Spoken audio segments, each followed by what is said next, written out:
یہ جبل روما پہاڑی ہے اور اس کے سامنے مقبرہ سید الشہداء حضرت امیر حمزہ ہے، اور اس کے ساتھ ہی مسجد عریش آپ دیکھ سکتے ہیں۔ بسم اللہ الرحمن الرحیم، السلام علیکم۔ آج میں سید الشہداء حضرت امیر حمزہ رضی اللہ تعالیٰ عنہ کی بارگاہ میں حاضر ہوا، اور آج میں آپ کو ایک ایسی پہاڑی کی بارے میں بتاؤں گا، بلکہ اس کی زیارت کرواؤں گا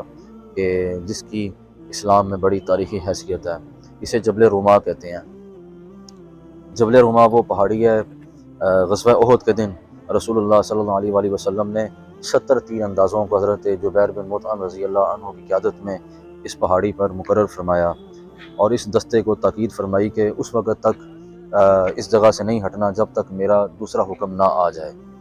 تو جب جنگ کا آغاز ہوا تو کفار کی طرف سے ابو سفیان اور مسلمانوں کی طرف سے جناب رسول اللہ صلی اللہ علیہ وسلم قیادت فرما رہے تھے، اور حضرت امیر حمزہ رضی اللہ عنہ نے جب حملہ کیا تو پہلے ہی حملے میں جو کفار تھے وہ بھاگ نکلے، اور اللہ تعالیٰ نے مسلمانوں کو فتح و کامرانی عطا فرمائی، اور اس کے بعد وہ مال غنیمت سمیٹنے میں لگ گیا۔ تو اتنی دیر میں جو اس پہاڑی کے اوپر جو صحابہ کرام موجود تھے، انہوں نے سوچا اور آپس میں مشورہ کیا کہ اب تو جنگ ختم ہو گئی ہے، اب ہمیں یہاں سے ہٹ جانا چاہیے۔ کچھ صحابہ نے کہا کہ ہمیں نہیں ہٹنا چاہیے، کچھ نے کہا کہ ہمیں ہٹ جانا چاہیے۔ انہوں نے یہ جگہ چھوڑ دی، اور اس کے بعد خالد بن ولید جو پیچھے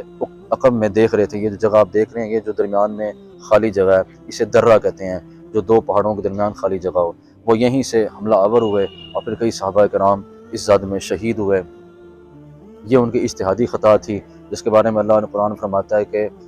ان قریب ہم ان کا مواخذہ کرتے، مگر اللہ تعالیٰ نے ان پر رحم کیا اور ان کو معاف فرما دیا۔ تو اس اجتہادی خطا کی وجہ سے حضرت سید الشہداء حضرت امیر حمزہ، حضرت مصعب بن عمیر اور دیگر 70 صحابہ کرام شہید ہوئے، اور خود رسول اللہ صلی اللہ علیہ وآلہ وسلم کا ہونٹ مبارک زخمی ہوا، جو میں آپ کو اپنے پچھلے ویلاگ میں بتا چکا ہوں۔ تو اس پہاڑی کے اوپر یہ سارے واقعات پیش آئے، اور اگر آپ کو میری یہ ویڈیو پسند آئی ہو تو اس میں کمنٹ میں اپنی رائے کا اظہار ضرور کریں، اور چینل دیکھتے رہیں۔ السلام علیکم۔